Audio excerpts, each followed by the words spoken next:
Okay, so keeping in the theme with this channel as we keep covering Warframes that are pretty bad, or at least considered to be some of the worst. I think most of you are probably expecting me to cover this frame soon, and we're now talking about Oberon. I did play this game back in the past when Oberon was even worse as a Warframe. I'm talking way before his first ever rework, and I'm not even kidding, he's come a very long way compared to some other frames that we've got in the game now, but unfortunately, the level of power creep just keeps rising. So even when he got reworked and became a really solid alternative to someone like Trinity, his reign as a good alternative has unfortunately run dry. We have so many good support Warframes, and looking at frames such as Wisp or Citrine, it's pretty hard to consider why you'd ever want to pick up Oberon. And admittedly, amongst these videos, whenever I'm covering underrated frames, there's only so much I can do to try to convince you to play a Warframe outside of having a bit of fun. The best comparison I'd like to draw is that Oberon feels like a bit more of an ancient version of Caliban, and that's in the sense that shield gating is a primary form of survivability nowadays, and wasn't a thing back in the day when Oberon was actually considered really good. He's a health tank Warframe, and his abilities are kind of more in line with Wisp, but when you play Caliban and Oberon side by side, Oberon does a lot of what Caliban is trying to do, just in a different fashion. Let's talk about some of the problems with Oberon. I think by design his abilities actually have a shit ton of potential in comparison to others. He has scaling damage on his first ability, a large amount of radiation proccing, armor stripping, healing, and crowd control. It's just the way it all comes together is a bit clunky and requires also quite a bit of setup, and then even once you have your abilities going, other frames tend to just outpace you in terms of effectiveness. If we look at his first ability, Smite, it's basically just a single target version of Breach Surge. And to be honest, it's really only good versus enemies without armor, and even then just spamming this on one target is really all it's going to offer. But of course it's way better when you use its augment, so you can imbue all of your attacks with radiation damage. Moving on to his second ability, I definitely have gripes with Hallowed Ground. I'm pretty sure this is meant to be something like a spike weed from PvZ.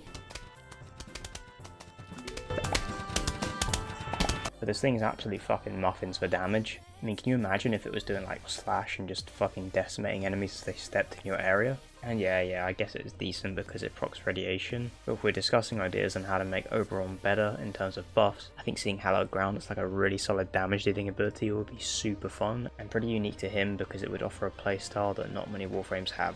And unfortunately this is kind of mandatory because it has a direct synergy with the fourth ability, which we'll get into shortly. I do think his third is solid. It's just a straight up health regen that you and your teammates can snag, and then you'll get an armor buff when you stand on Hallowed Ground. This is one of the strongest health regens in the game. Unfortunately its problem lies with the fact that Wisp does exist, and Wisp has an alternative version of said health regen which could be argued to be even better. But luckily this ability does have an augment that offers some iframes, so at least it has that going for it.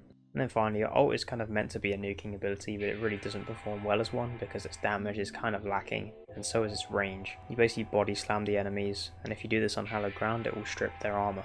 There's way better armor strips in the game, and this thing definitely needs some buffs. But just from these short descriptions, you can clearly see that Oberon has a lot of good things to offer, it's just that other Warframes do it better. For example, his first is completely outdone by Breach Surge, his second ability is outdone by other better stat spreading tools, his third is a really good health regen tool but there are ones that compete heavily with it, and his fourth is lacking in range and it is a good armor strip, but unfortunately it requires your second ability to have the armor strip. And the ticking damage that you just saw in the background, that's only possible with its augment, which is one of my personal gripes because I just think it should come with that augment base. The lingering areas of tick damage or radiation are super dope, and the increased range should just kind of be accurate to what the ability wants at base. And it is really energy inefficient to have to cast your 2 and your 4 just to get the armor strip, when someone like Caliban can just cast his 4 and have a lingering armor stripping and defense stripping AoE for an extended duration. Before we get into the builds and all the details regarding the run in the background, I want to throw some random ideas out as to how I think Oberon could be improved as a Warframe.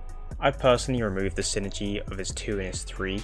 The armor stripping in my opinion should just come from the 4 by default and shouldn't require the second ability, so I would give his 4 the armor stripping. In addition, I really do think the best way to go about buffing the 4 would either be to just straight up increase its damage, or give it some sort of health scaling. But I do think the Ultimate's augment is a really good example of a way they could increase its range and give it a lingering AoE. I think his third is completely fine. You can maybe argue that it shouldn't drain energy, but honestly, I don't think it's the worst thing in the world for it to be draining energy. But the primary buffs I'd give to his 1 and his 2. I would definitely increase the damage of his 2 for a start, as well as the range. think if you could cast this on your hallowed ground and leave lingering smites around on the grass, and then for the outer edges of hallowed ground to reel in enemies, kind of like a grouping tool, as if there is, plants on the edges that have vines, and pull the enemies in. This would give Oberon a really good grouping tool and a solid amount of damage, as he pulls enemies into his swamp, and they get detonated by all the mini breach surges from his smite, get armor stripped from his 4, and all of the radiation procs. It would be really satisfying. I'm not trying to make a completely broken Warframe here. If this sounds busted, I understand, but I just think it would be really cool for Oberon to be able to pull enemies into his toxic garden and have his 1st synergize heavily with his 2, that way making his 4 more efficient if it just had armor stripping and base. During the run in the background, I was using an Eclipse build on Oberon instead of his 1st ability. For the most part, I was using Eclipse for about 70% of the mission to buff my damage up, and then once I started struggling with my survivability, I then used the damage reduction. It is worth noting I was running with my teammate who was using Citrine, but I wasn't always within the range to obtain the damage reduction from their ability, so for the most part I was surviving based off of Eclipse. Eclipse of course stacks with adaptation, that 75% damage reduction as well as the 90, so it makes you incredibly hard to kill. And I do think it's worth investing in survivability on Oberon because that is the thing that is going to fall off as the mission goes along. Jesus, what is that? What the fuck is that? The build is primarily focused around making myself as hard to kill as possible, as well as proccing a lot of radiation, stripping enemies armor, and just being overall a really solid support. We made it up to about level 4000 with relatively no issues. I did die once or twice, and I was running quick thinking in this mission, and I would highly recommend you don't run quick thinking for missions that are above like level 200 to 300 to be honest, because eventually the mod just falls off entirely and you get one shot straight through the quick thinking prime flow and hunter's adrenaline combo that I was using. So after this run I ended up forming out quick thinking and putting in his augment for his 3rd. The augment for his 3rd of course gives him invulnerability upon death, but then this has a 90-second cooldown. But during this run, it was not often that I was being set back to 1 HP, and that's due to the amount of radiation that is going on and of course all of the CC, because enemies just aren't attacking Oberon as much. So even though he is a health tank Warframe, his survivability actually scales really well. Also, I feel like this is gradually going to become a meme on this channel, because this is the 2nd time I've used Prime Sure-Footed on a frame that has knockdown resistance. Obviously on hallowed ground you have 100% status resistance, and that includes knockdowns. And last video we used Prime Sure-Footed on Gore, so he has knockdown resistance when his battery's at 100%. All I need to do now is put Prime Sure-Footed on Atlas, and then I'll have the holy trinity of worst Exodus choices. But seriously, I don't think this is the worst thing in the world. I do really like this mod, and yes, you won't always be resistant to knockdowns. But 100% if you feel like it, get rid of this mod and use something different. I wasn't really using the Felarx for any particular reason. I simply obtained the weapon recently and wanted to give it a go, and it is amazing. However, your melee weapon does matter, and you definitely want to be running melee influence.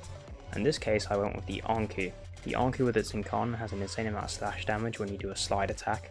I swing this around into a horde of enemies that all have their armor stripped and are procced with radiation, doing a large amount of damage with influence, but then throwing in a slide attack. And when it got to the later levels, I'd literally just turn around, walk the other way, enter a different room, and if I look behind me, I would literally see enemies bleeding to death from massive slash procs from this melee. It really struggles to fall off. The loop of gameplay is pretty simple with Oberon. You want to keep your 2 and your 3 active, so that's the armor buff and of course the health regen. Spam your 2 a lot everywhere to spread radiation, and your 4 and stripping armor with that combo.